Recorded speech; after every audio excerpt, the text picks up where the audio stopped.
हाँ, the snail by William Cowper. This poem depicts this this poem no this poem depicts how a snail survives even in the hardest situation, even in the most difficult situation. कैसे बहुत ही difficult situation में भी snail survive कर जाता है.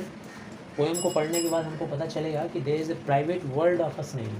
Snail की अपनी एक दुनिया होती है, प्राइवेट वर्ल्ड होता है, where it is seen to lead a self sufficient life. Self sufficient means whatever it has it is sufficient to it.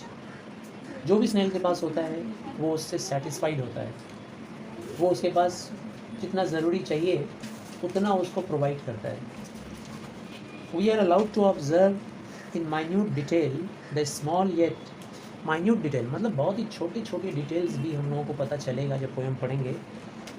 The small yet self content world. Snail का जो world होता है वो काफ़ी small world है, छोटा सा world है, लेकिन वो छोटा सा दुनिया जो है ना स्नेल का, स्नेल मतलब हिंदी में कहते हैं हम लोग घोंघा, जो कि तुम लोग देखते होंगे कि पानी वाली जगह जो होता है ना, वाटर एरिया जो होता है उससे किनारे किनारे तुमको मिलेगा, छोटा छोटा होता है, शंख के आकार का होता है, वो जो शंख बजाते हैं ना उस आकार का होता है. तो स्मॉल येट सेल्फ कॉन्टेंट, छोटी दुनिया होती है इनकी लेकिन बहुत ही सेल्फ कॉन्टेंट है. कॉन्टेंट मतलब क्या होता है? सेटिस्फाइड. तो अपने आप में पूरी तरह से सेटिस्फाइड होता है snail. Now one by one हम लोग सारे पैराग्राफ्स देखें. टू ग्रास और लीफ और फ्रूट और wall the snail sticks close. चाहे ग्रास हो, घास. We have seen many times that on the blades of a grass, जो ग्रास का ब्लेड होता है वो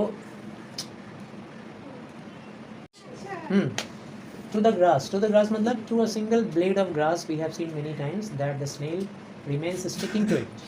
उससे चिपका हुआ रहता है. Sometimes we have seen snail को हम लोगों ने देखा है कि वो पत्तियों के ऊपर भी पड़ा हुआ रहता है, पत्ती के ऊपर पड़ा हुआ है किसी भी ट्री के पत्ती पे. कभी कभी हम लोगों ने देखा है कि स्नेल फ्रूट्स के ऊपर भी चिपका रहता है. कभी हम लोगों ने देखा है कि स्नेल घर की या किसी चीज़ की दीवार पे भी रेंग रहा होता है, चढ़ने की कोशिश कर रहा होता है.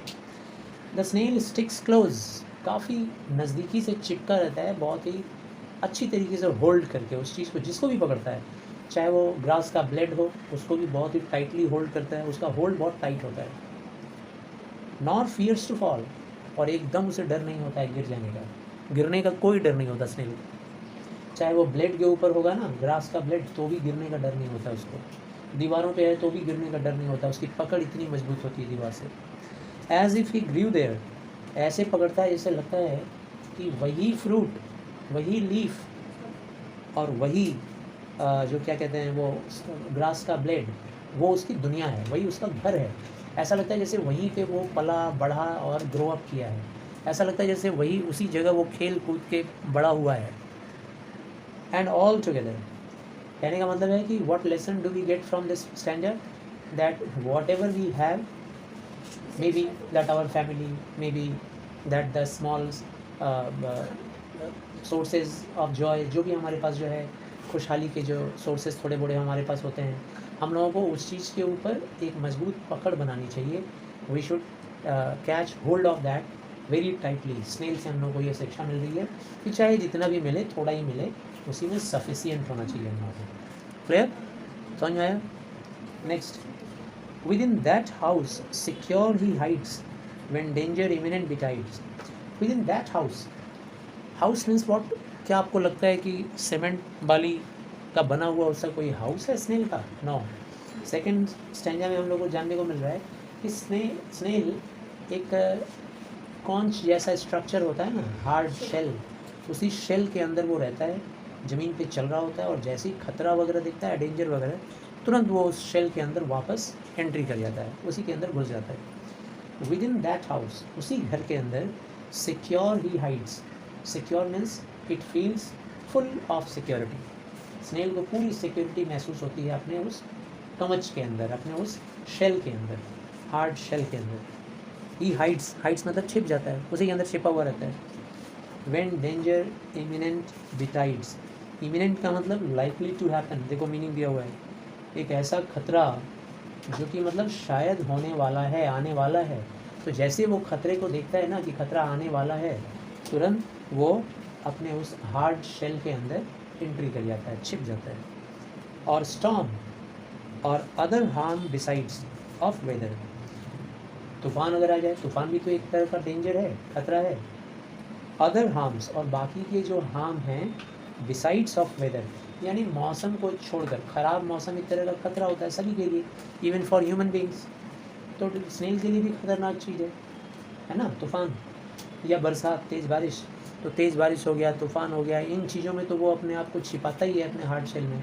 इसके अलावा भी अगर कोई डेंजर आए, इसके अलावा गैस क्या डेंजर आ सकता है, जैसे कोई जानवर आ गया, कोई जानवर उसको खाने की ट्राई कर रहा है, तो जैसे उसको पंजा मारेगा खाने के लिए, वो तुरंत अपने शेल के अंदर घुस जाता है। ठीक है, तो ये हो गया 2 स्टैंजा। तीसरा हम लोग पढ़ेंगे, third stanza. Give but his horns the slightest touch. Give but his horn, ये सेंटेंस कंस्ट्रक्शन ध्यान से सुनना। इस लाइन का मीनिंग हो रहा है सेंटेंस कंस्ट्रक्शन के हिसाब से, if you give a little touch, if you give a slightest touch, मामूली सा भी अगर टच अगर तुम देते हो ना, किसको, स्नेल को, एंड इट्स हॉर्न, उसके हॉर्न को, हिज वर्ड देख रहे हो ना, हिज वर्ड, हर वर्ड किसके लिए लगता है, इंसान के लिए लगता है। हिज एक प्रोनाउन है जो मेल के लिए लगता है, हर एक प्रोनाउन है फीमेल के लिए। लेकिन यहाँ स्नेल को भी हिज बोला गया है, मतलब पर्सोनिफाई किया गया है। स्नेल एक नॉन लिविंग ऑब्जेक्ट जैसा होता है, बहुत ही इनसिग्निफिकेंट, ऐसी चीज़ को हिज वर्ड लगा करके महत्व दिया जा रहा है। ऐसे हम लोग फिगर ऑफ स्पीच को बोलते हैं पर्सोनिफिकेशन, मानवीकरण। तो उसको इंसान की जैसे एक्सप्रेस किया गया है। बोल रहा है कि अगर तुम उसके हॉर्न को, हॉर्न क्या होता है भाई, तो ऐसे उसके सिर पे निकला रहता है हॉर्न, सिंग के जैसा, ठीक है ना। आपने देखा होगा कॉकरोच के ऊपर भी एंटीना जैसा निकला रहता है, तो दैट इज़ कॉल्ड हॉर्न। अगर तुम उसके हॉर्न को स्लाइटेस्ट टच दोगे, his self collecting power is such, he shrinks into his house with much displeasure. He shrinks into his house, he मतलब कौन है, कोई इंसान नहीं है यहाँ पे, स्नेल है। जैसे ही तुम उसको टच दोगे, उसको एकदम पसंद नहीं है कोई उसका बॉडी टच करे, और वो तुरंत श्रिंक कर जाता है, सिकुड़ जाता है, और सिकुड़ के वापस से अपने घर के अंदर घुस जाता है, छिप जाता है, आउट ऑफ डिसप्लेजर। डिसप्लेजर का मतलब बुरा लगना, अच्छा नहीं लगना, प्लेजर मतलब आनंद आना, और डिसप्लेजर का मतलब एकदम ही अच्छा नहीं लगता उसको। क्या करना, अगर कोई उसके हॉर्न को टच कर दे, कोई उसके बॉडी को टच कर दे। इज सेल्फ कलेक्टिंग पावर, तो देख रहे हो कितना छोटा सा जीव है, लेकिन उसका अपना एक सेल्फ कलेक्टिंग पावर है। इंसानों के पास भी ऐसा पावर होना चाहिए, self collecting power. When you don't like something, you should express your rejection, you should express your declination. तुमको दिखाना पड़ेगा, दिखाना चाहिए, नहीं दिखाओगे, चुपचाप रह जाओगे, तो that is bad. Next, wherever he dwells alone. Snail जहाँ कहीं भी ड्वेल करता है, जहाँ कहीं भी ठहरता है, रुकता है, ही ड्वेल्स अलोन, वो अकेला ड्वेल करता है। अब देखो इंसानों को भी ये नेचर सीखना चाहिए, किससे, स्नेल से। Wherever he dwells, dwell मतलब रहना, जहाँ हम लोग रहते हैं वो हम लोग का ड्वेलिंग प्लेस होता है। ही ड्वेल्स अलोन, अकेला रहता है snail. Except himself has chattel none, और उसकी बॉडी को छोड़ के उसके पास उसका कोई चैटल नहीं होता है। चैटल मीन्स व्हाट, चैटल का मतलब होता है बैग, चैटल मीन्स बैग, ठीक है ना। जैसे आपका ये जो स्कूल बैग है, कोई अपने पीठ पे हैवर सैक लेके चल रहा है, कोई ग्लैडस्टोन लेके चल रहा है, उसको हम लोग बोलते हैं बड़ा सा bag, chattel. When you go somewhere to visit a place, you carry your chattel with you. आप अपने चैटल को अपने पीठ पे लटका लेते हो, उसके अंदर ज़रूरी चीज़ें होती हैं, टूथपेस्ट होता है, ब्रश होता है, टॉवल होता है, कुछ ना कुछ होता है, कपड़े वपड़े होते हैं। तो आदमी का कहीं ना कहीं चैटल होता है जो उसको परेशान करते रहता है। जैसे तुम कहीं जाओगे घूमने और तुम्हारा चैटल कहीं रहेगा, तो तुमको हमेशा चिंता लगा रहेगा, मेरा चैटल वहाँ है, बार बार देखोगे, बार बार देखोगे। इवन मंदिर में भी हम लोग जाते हैं, तो चप्पल वगैरह बाहर खोल देते हैं, तो वो भी एक तरह से चैटल ही हो गया, सामान हमारा, उसके बारे में भी हम लोग को चिंता हो रहा होता है। बच्चे आते हैं, साइकिल बाहर रखते हैं, तो चैटल बाहर है। तो चैटल का एक्चुअल मीनिंग होता है बैग, लेकिन यहाँ पे मीनिंग क्या है, जो भी तुम्हारे पास कैरी कर रहे हो वो चैटल है तुम्हारा।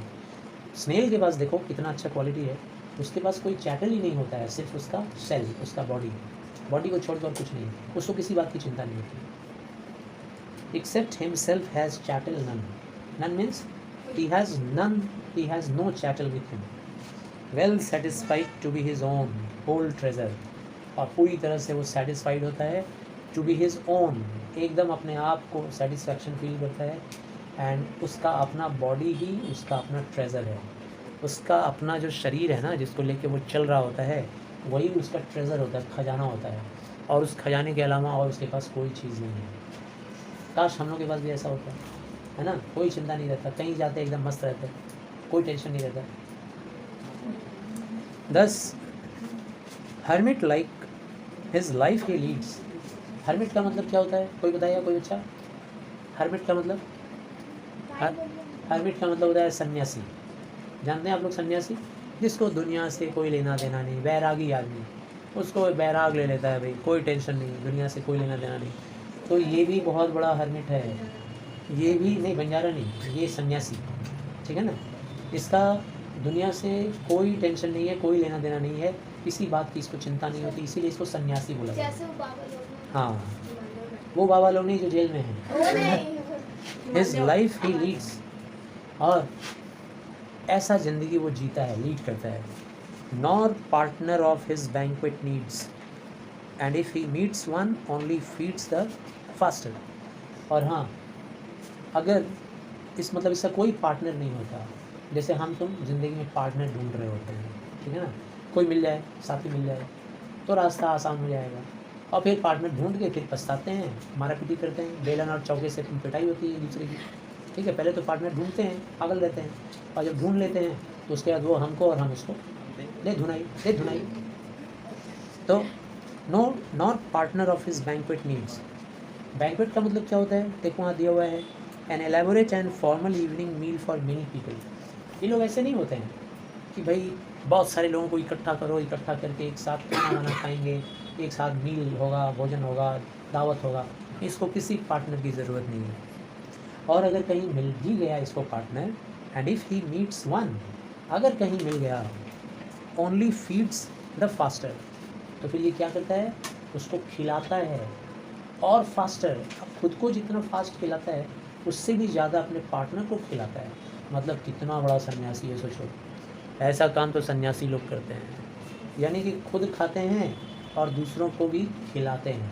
हम इंसान क्या करते हैं भाई, हम लोग तो खुद ही खा लेते हैं, मौका मिले तो दूसरे का भी ले लें, ठीक है ना.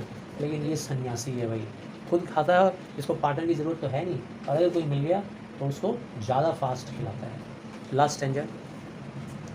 Who seeks his must be worse than blind, he and his house are so combined, if finding it he fails to find its master. Who seeks him must be worse than blind. Worse is a comparative degree, तुम लोग जानते होगे. Bad, worse, worst.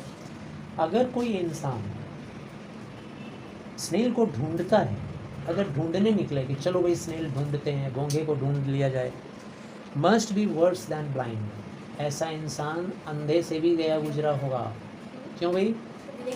He and his house are so combined. ये जो snail होता है ना, उसको ही बोला गया है. एंड हिज हाउस यानी उसका वो घर, शेल, हार्ड शेल, जिसके अंदर वो छिपा रहता है, अपनी पीठ पे लेके चलता है हर वक्त. स्नेल और उसका वो घर इतना ज़्यादा कम्बाइंड होता है, कहने का मतलब इतना ज़्यादा घुला मिला एक जैसा दिखता है, सिंगल. ऐसा नहीं है कि तुमको स्नेल अलग दिखेगा मालिक और उसका घर अलग दिखेगा. जैसे होता है ना इंसानों के केस में कि भाई इंसान अलग दिख रहा है और उसका घर अलग दिख रहा है. ये है मिस्टर मुखर्जी और ये है उनका घर. ऐसा स्नेल के मामले में नहीं है. दोनों एक दूसरे में ऐसे मिले हुए रहते हैं, कंबाइंड, कि तुमको मिलेगा ही नहीं वो. और अगर कहीं मिल गया उसका वो घर, finding it he fails to find its master. अगर किसी इंसान को ये स्नेल मिल गया, ऊपर का हार्ड शेल, तो फिर उसके मास्टर को ढूंढते ही रह जाओगे, मास्टर नहीं मिलेगा. मास्टर मतलब कौन? स्नेल. वो उसके अंदर छिपा रहता है, वो तो कभी नहीं मिलेगा, उसको ढूंढते ही रह जाओगे, मिलेगा नहीं. तो कहने का अब तुम्हारी तरह कोई बुद्धि लगाए तब ना. अब इसका बुद्धि है कि उसको पकड़ के, तोड़ के, खींच के, फाड़ फूड़ के निकाल के देखेंगे कहाँ है उसका मास्टर. तो आई गेस सबको समझ में आया स्नेल.